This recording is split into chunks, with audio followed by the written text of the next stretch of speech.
will be the powers will be divided or distributed with the central government as well as the state government, we can say. Now, what do you mean by this state planning board? And we'll talk about the Telangana state. Now, what is actually planning? Planning is considered as the most systematic measure, for redressing socio-economic problems of the country. That is, what is planning? Planning is considered as the most systematic measure for redressing the socio-economic structure of this government, we can say. Now, what do you mean by a systematic procedure? Now, when we take the example, when we take the example of the government, now the government comes out with a policy, with a decision, with an initiative. Now that initiative has to be taken in a systematical procedure. That is, the opinion of the chief minister, the opinion of the council of ministers, the opinion of the civil servants, the opinion of the people. Everything has to be taken into consideration. Then only the government can come out with a policy making. So planning is a systematic measure or procedure which is being followed by the government, we can say. Now, when we talk about the Telangana State Planning Board, the Telangana Planning Board, planning machinery, it consists of the composition of the Telangana Planning Board. Now we have an organization or an institution, government institution, which is called as a Telangana Planning Board. Now, what is actually this planning board? This planning board is nothing but we can say that this planning board has a system, or it has members, and a composition is there who take care of the policy initiatives, and who also they take up the responsibility of coming out with initiatives or a good policy making for the benefit of the citizens. Now, this planning board, we can say that it can be considered at the central level as well as at the state level. Now, when we talk about the state planning board, this planning board, the main function of this planning board is its effectiveness in the planning process varies from state to state. That is, the planning board may be different for each state, and the performance, the efficiency, and the effectiveness of these people, of these planning board, might differ from person to person, that is from state to state. Now we have the composition of the planning board. Now, who are the members of this planning board? The most important members of this planning board are, the first and foremost is the chief minister. The chief minister will be the chairman of the planning board. Then second is the minister for finance. He is an ex officio vice chairman planning. Who is an ex officio member? A politician who is a politician who has been given a responsibility as a member of parliament or a member of a legislative assembly or a council of ministers. He is called as an ex officio member. So the chairman is the chief minister. The vice chairman will be the finance minister. then this finance minister will be the ex officio, means not from the officials. He is from the outside. That is, he is a politician or he is a public representative, we can call them as. So the third one is the vice chairman. He is the vice chairman of the state planning board. He is being appointed by the governor. The governor appoints the vice chairman of the state planning board. And then we have the chief secretary as the, now who is this chief secretary? In the last class we discussed. The chief secretary is the highest official who is the administrative head of the secretariat. Now the chief secretary will be a member, then the finance, then the member secretary, likewise 4 other members.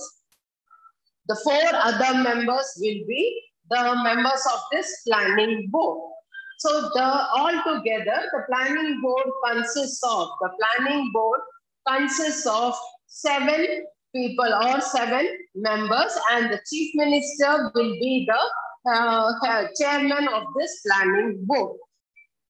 Now, what are the functions of this planning board? The functions of this planning board are, the most important functions are, it helps to achieve the state government on creation of appropriate institutions and procedures. That is, it helps the government in planning of the better policies, better initiatives for the welfare of the citizens. This is the first and foremost function of the state planning board.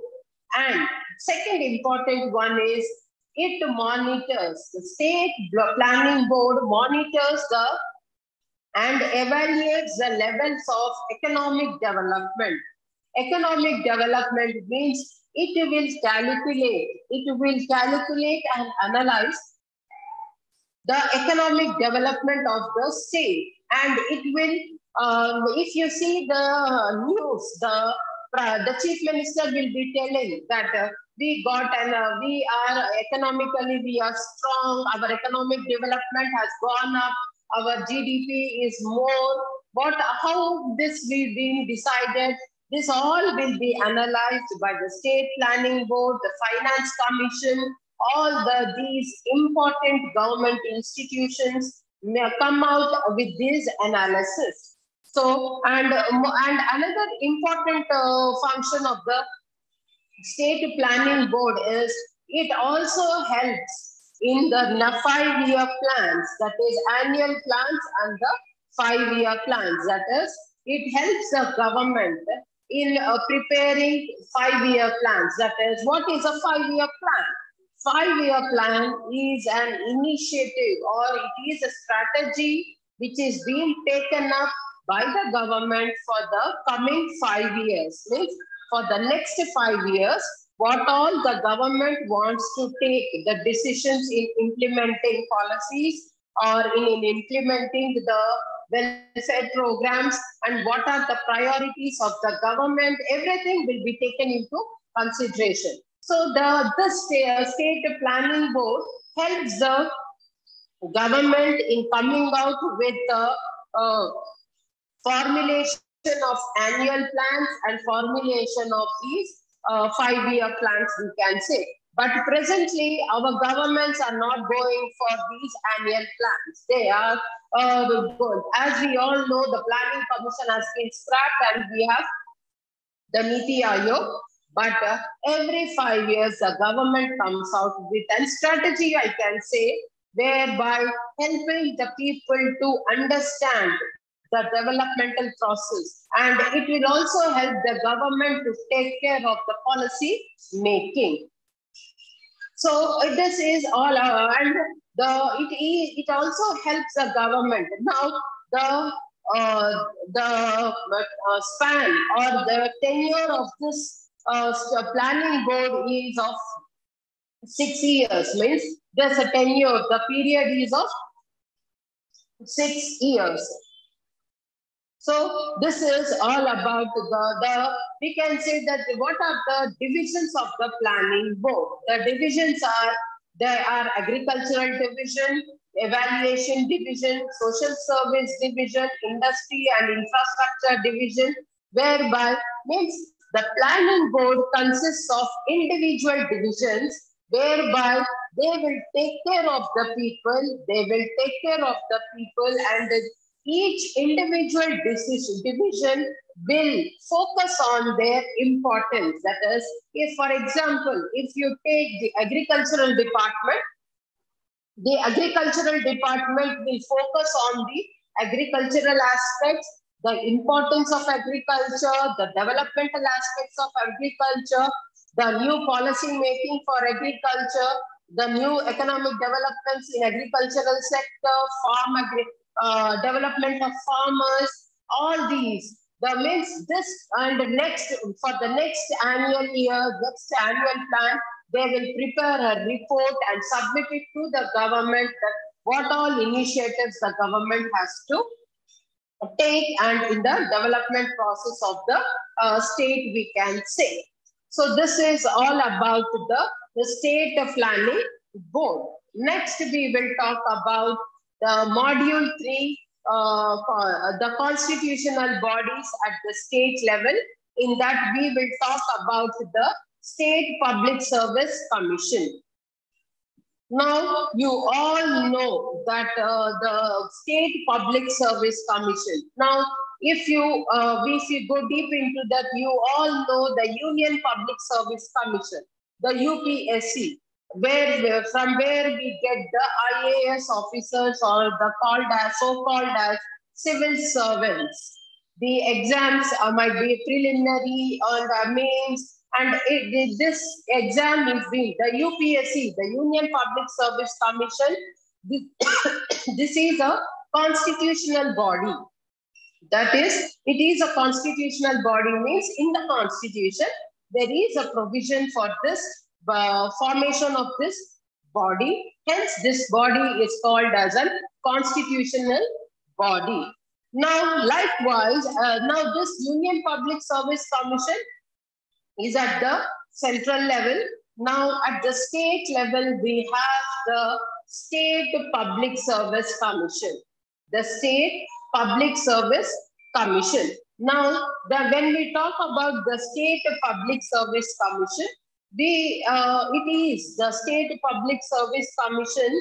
This was early. If you go way back into the history, we can talk about the Asif Jahis, that is the Nizams. Means we have this Telangana or the Hyderabad.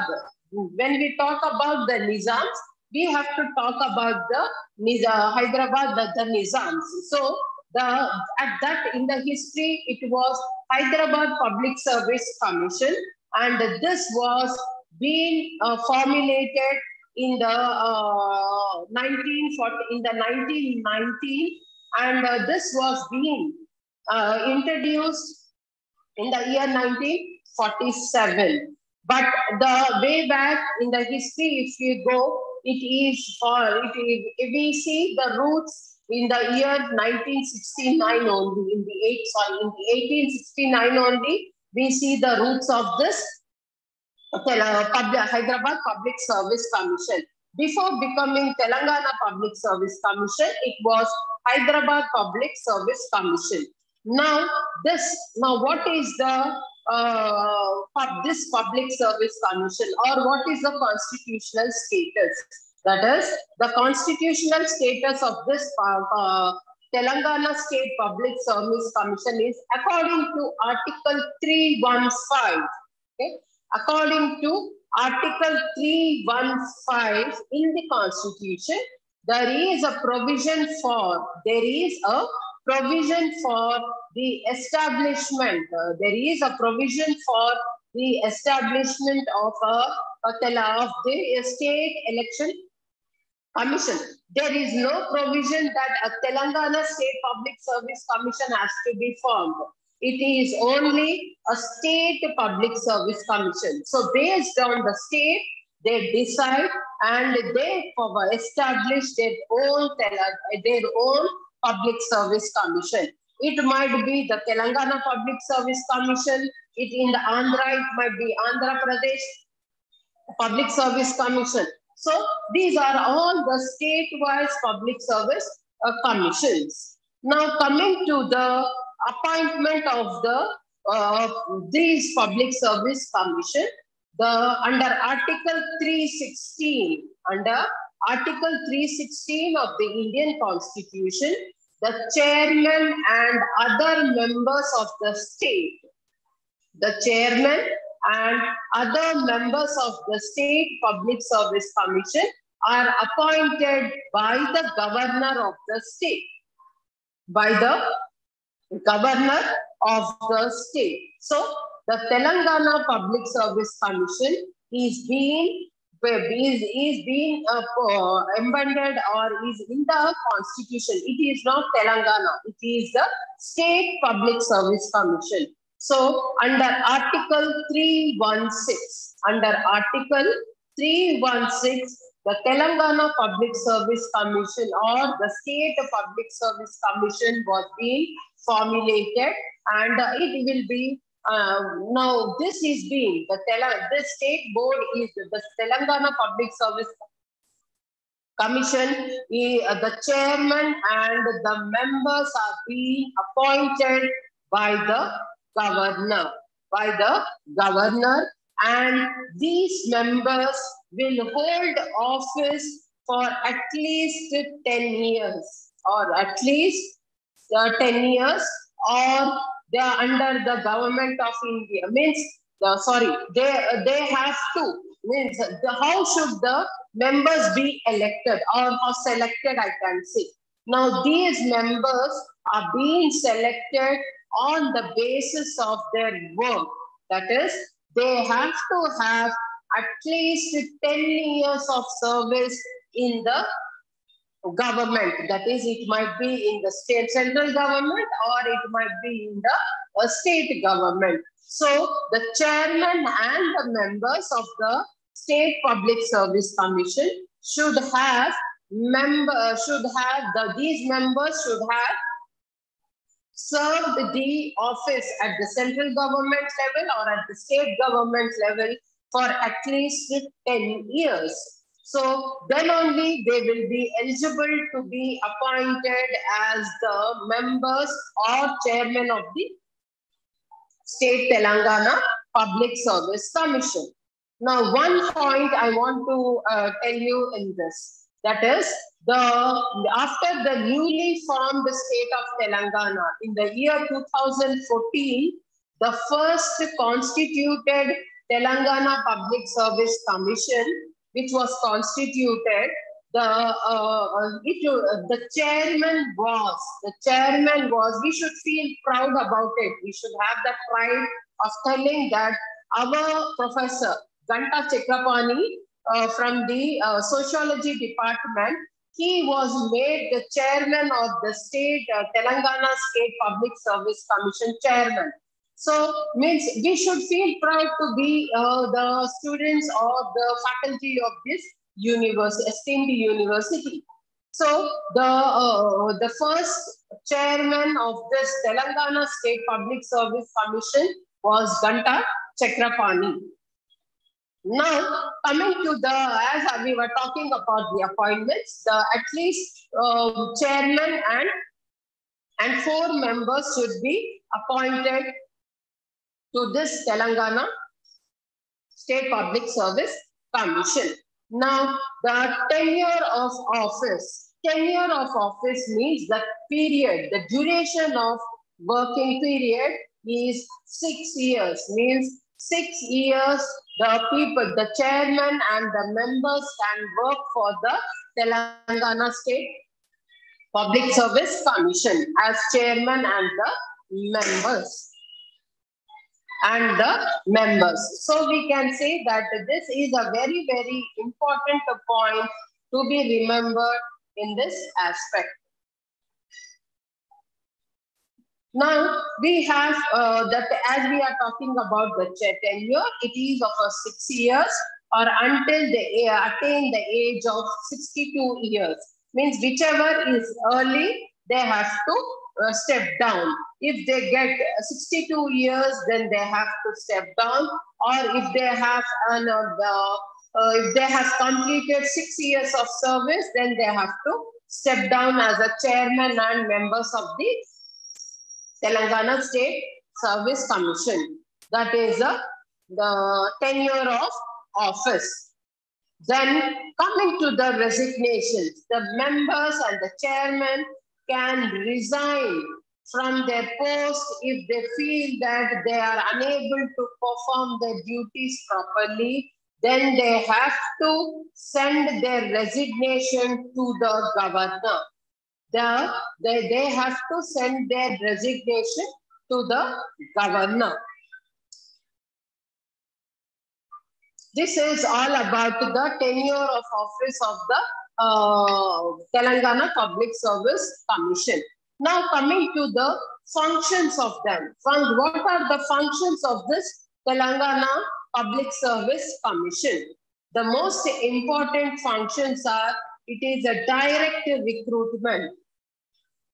Direct recruitment means the commission takes up recruitments to the public services and posts in connection with the affairs of the Telangana state. That is, now we all are seeing the notifications, the government notifications, that is the Group 1 notifications, or all the government notifications, that is, which are related to fill the post, that is the government jobs in simple terms.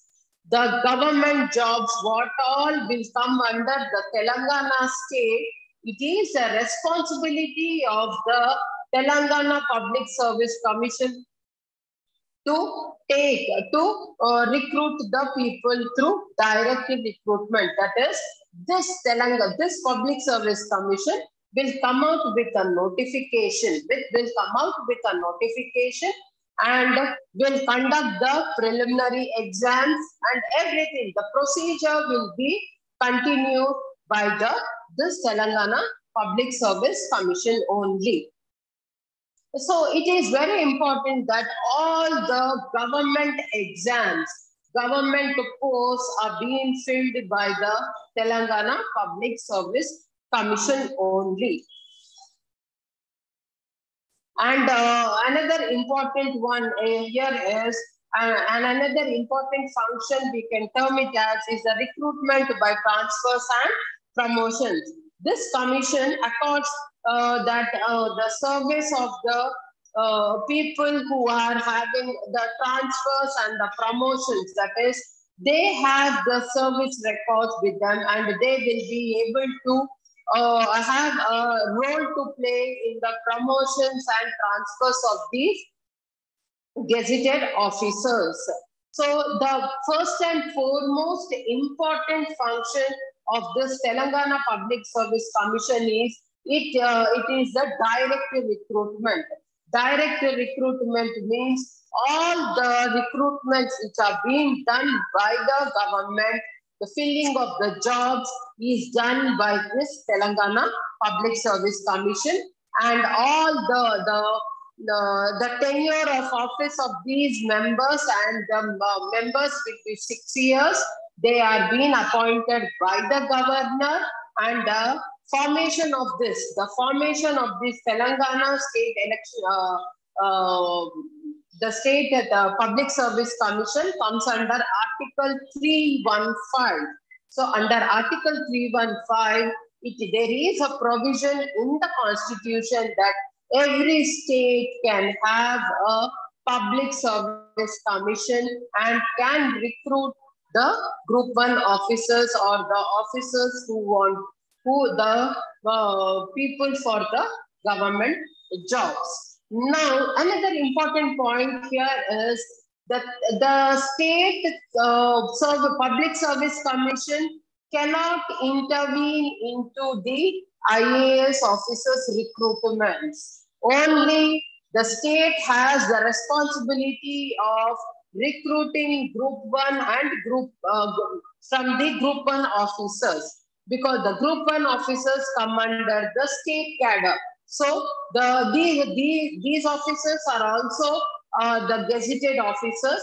So they come under the recruitment of the State Telangana Public Service Commission only. Now this is all about the Telangana State Public Service Commission.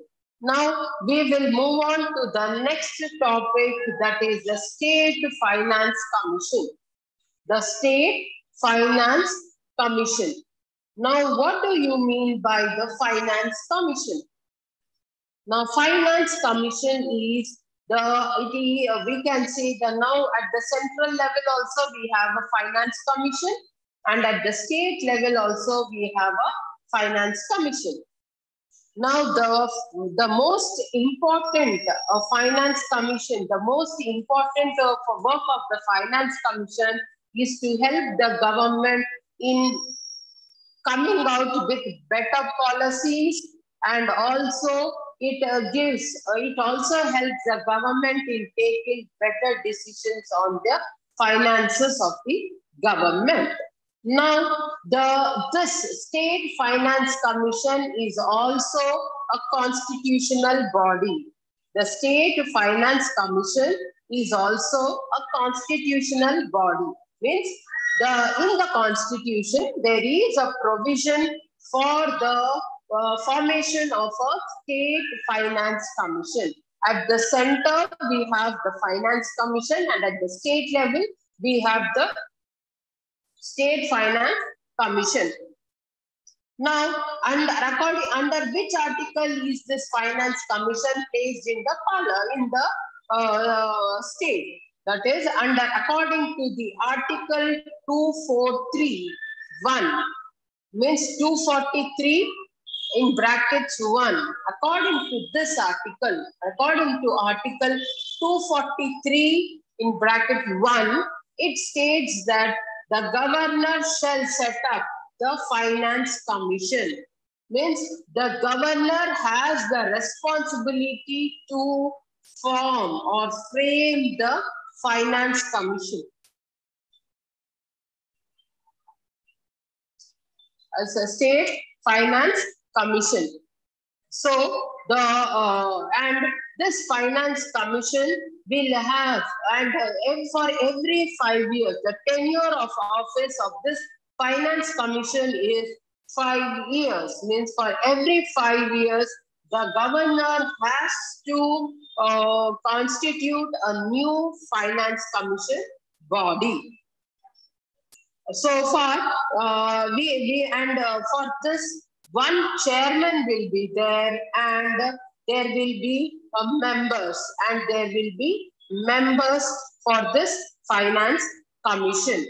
Now, coming to the functions of this Finance Commission, what are the important functions? The important functions are to review the economic conditions of the various Panchayat Raj institutions and urban local bodies in the state.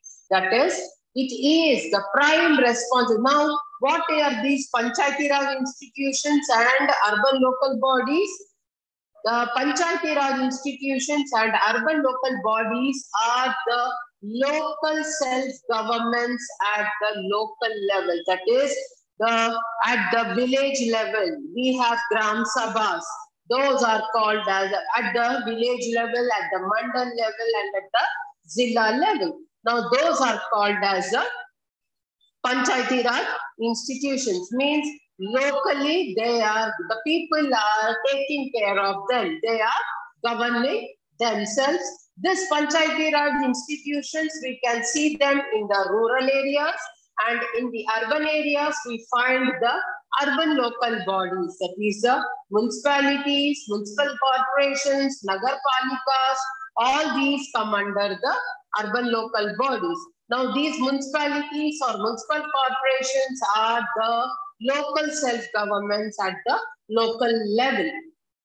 So, this is where we can say that the economic conditions means what are the funds which the panchayats and the urban local bodies are receiving, how they are spending, what is the revenue and expenditure, this is considered to be the economic condition. So the first and foremost important function of the Finance Commission is it takes care of it reviews the economic condition of these urban local bodies and as well as the Panchayati Raj institutions.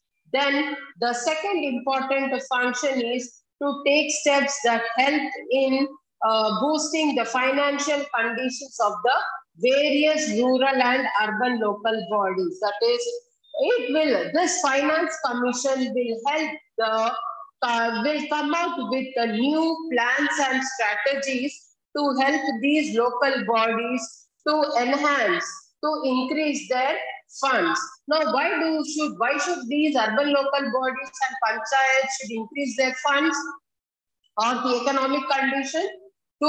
Because to take care of their people. Each gram panchayat has some people in its gram panchayat. Now that gram panchayat has to take care of their people. How will it take care? By collecting the taxes, house taxes, all this. So this Finance Commission will come out with strategies and new plans which will help the urban local bodies and the local governments to take better initiatives and to come out with new initiatives to get more funds for the development of their local governments. That will be another important function. Then the next one is it transfers funds, grants by the central government to the state government. That is, now we all know that the central government gives funds to the state governments. In the budgets also, the central government budget, if you see, they allocate some funds to the state governments. So it is the prime responsibility of these finance commissions of the individual states to transfer the funds which are being sent by the central governments to the state governments. It is the sole responsibility of these finance commissions to take care of these things. So that is a very important point to be remembered in the State Finance Commission. Then we can also talk about, or we can also take another important function is that the Finance Commission helps to achieve economy and efficiency in expenditure by local governments. Now, what do you understand by expenditure? Expenditure is the amount what is being spent. So the local governments, the Finance Commission will have a vigilant eye, will keep an eye on the expenditure. Means it will keep an eye on the expenditure what has been done by the panchayats and as well as the urban local government, that is the municipalities, means where this money is going. They will have a check on these things. So we can say that these are and also this Finance Commission, it helps to determine the taxes, duties, tolls, fees, which may be levied by various panchayat and that within the state. That is, the taxes, the toll taxes, everything can be implemented in the state in taking regard from the Finance Commission. That is, it is the prime responsibility of the Finance Commission to explain or to introduce or to help the state government in introducing the taxes or toll. It might be collection of the toll tax, collection of the duties. All these has to be taken care of by the State Finance Commission. Now we will move on to the next topic, that is the State Election Commission. The State Election Commission. Now we all know at the central level we have Election Commission, and the Chief Election Commissioner is being appointed by the President. Likewise, in the states also, each state will have a state election commission, and the Chief Election Commissioner of the state will be appointed by the governor. Means the governor, all the appointments. Now, the State Election Commission is also a constitutional body. So, the State Election Commission is also a constitutional body. So, this constitutes the Chief Election Commissioner will be appointed by the governor only. Now, according to the Article 324, according to the Article 324, there is, and the election commissions are being embedded in the Constitution. And the state election commissions are autonomous bodies. What do you mean by autonomous bodies? Autonomous bodies means they can work independently without any pressure, means without any interference from the state governments. These state election commissions will be responsible for conducting elections in that particular state, but they function independently, hence they are called as autonomous bodies. They only represent, or they only listen to the election commission at the central level. Means the state election commissioners will take orders from the central election commission only. So the chief election commissioner and the chief, he is called as a chief electoral officer also. The chief election commissioner is appointed by the governor, and he will hold office for a period of 5 years, and he is a person who often a secretary rank, that is an IAS officer, a civil servant is made as a chief election commissioner. Okay, a senior IAS officer only will be made a chief election commissioner, and he will be appointed by the governor, and the office, he will be in the office for the term of 5 years.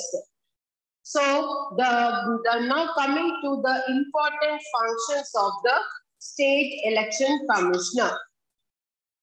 The conduct of elections, that is the chief election commissioner, the state election commissioners, they conduct elections at the state level. That is, it might be the general elections at the state level, the Zilla Parishad elections, the Mandal Parishad elections, and the Panchayati Raj elections, and the municipal body elections. All these elections are being conducted by the State Election Commission only.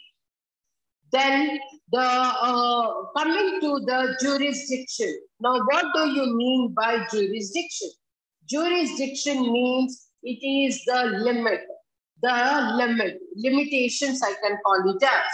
So the jurisdiction of the election commission extends across the whole country, but a state election commissioner's jurisdiction ends at the state level only. Means he will be responsible to the conducting elections at the state level only. Then the another important, we can say, function is the election commissioner should not show any bias towards any section of the people, nor he should show any favoritism to the state government, nor any politician, nor any caste community. He should be an independent one, and he should show he should show sincerity in his work, in his conducting the elections smoothly. Now, when we talk about the state election commissioner, there are some differences and similarities between the Election Commission of India and the State Election Commission of Telangana, or the State Election Commissions. So first we will discuss the differences between the Election Commission of India and the State Election Commission. The first one is, the difference is conduct of elections. That is, the Election Commission is entrusted with conduct of elections right from the President, Vice President, members of the Parliament, members of the Legislative Assemblies, while the State Election Commission is only entrusted with conducting elections for the municipal and Panchayati Raj institutions. That is, this is a basic difference between the Election Commission of India and the State Election Commission. That is, all the elections, right from the electing the president, that is, from the president to the vice president, council of ministers, or the parliamentarians and the state legislative assembly, all of them, the elections are being conducted by the State Election Commission. Whereas the State Election Commission conducts elections only to the municipalities, that is the local bodies only, that is the municipalities and the municipal corporations. So this is all about, now you might get a doubt, but the State Election Commission also conducts elections at the general elections of the state also, but they are being done with the permission, means the central government, the Election Commission of India only conducts the elections, and the State Election Commission only takes care of conducting the elections. This is the basic difference between the conduct of elections between the election of the Election Commission of India and the State Election Commission of the state. Then we have the similarities. We will take up one similarity between the Election Commission of India and the State Election Commission. That is the impeachment process. Impeachment means removal. That is the removal process. The process of removal of both Election Commission of India and the State Election Commission can be done by the President on the recommendation of the Parliament. That is, if the Election Commission is not working properly, then with the recommendation of the Parliament, the President can remove the Election Commissioner, the Chief Election Commissioner, and also with the recommendation of the Chief Minister at the state level, the Chief Election Commissioner also can be removed. This is by the President only. This is an important similarity between the Election Commissioner, State Election Commission of India and the State Election Commission at the state level.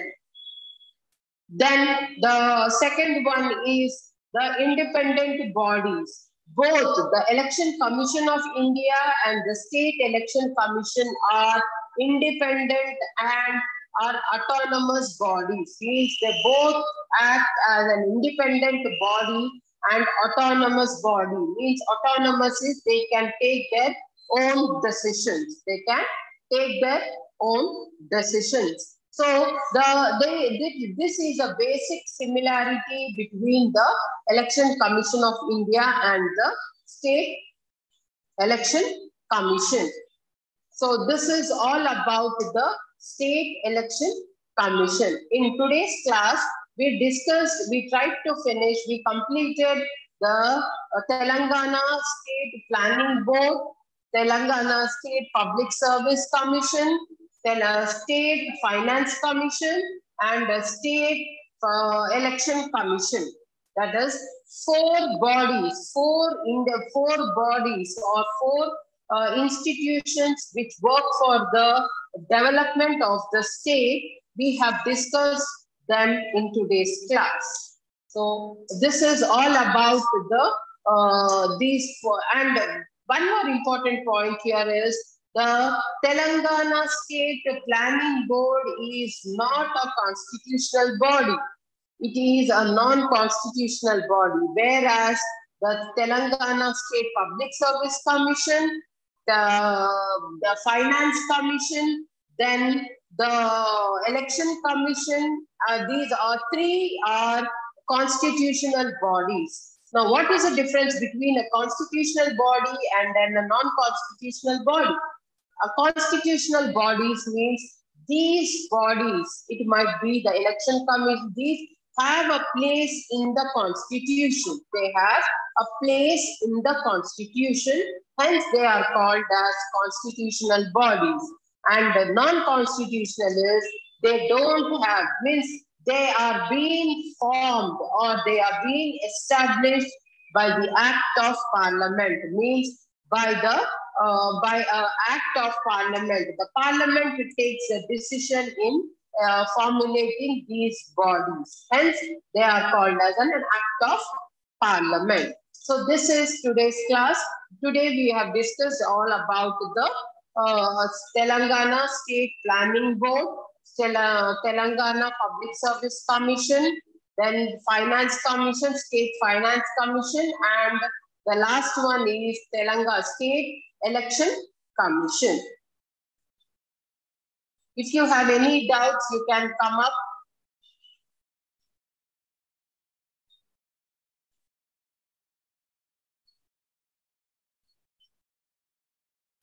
Okay then. Thank you.